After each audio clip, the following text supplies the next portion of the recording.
दक्षिण भारत के एक नगर में रहते थे तिरुविशन्नलोराय अय्यर, एक निश्चल हृदय वाले ब्राह्मण जिनका जीवन धर्म शास्त्रों के अध्ययन में बीता। उन्होंने जीवन से जो सबसे बड़ा सत्य पाया वह था करुणा और प्रेम ही धर्म का सार है। एक दिन उनके पिता का श्राद्ध था। घर में ब्राह्मण भोजन की तैयारी चल रही थी, जिसे विष्णु भोजन कहा जाता है। ब्राह्मण आने ही वाले थे कि अय्यर दूब लेने घर के पिछवाड़े पहुंचे। तभी उनकी नजर एक भूखे दुर्बल व्यक्ति पर पड़ी, जिसकी आंखों में मौन करुणा की चीत्कार थी।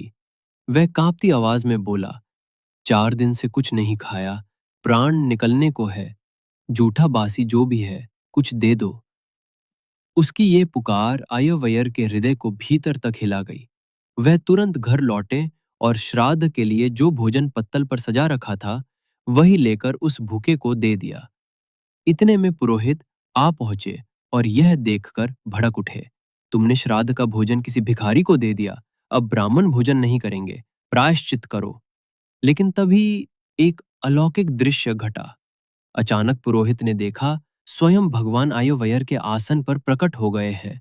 वे बोले, तुम्हारे पिता तुम्हारी करुणा से प्रसन्न हैं, उन्होंने यह भोजन ग्रहण कर लिया है। यह दृश्य देखकर क्रोधित पुरोहित के नेत्र खुल गए। वह अय्यर के चरणों में गिर पड़ा और बोला, तुम धन्य हो, भूखे में भगवान को देखने वाला ही सच्चा धर्मात्मा है। करुणा और प्रेम, यही सच्चा श्राद्ध है।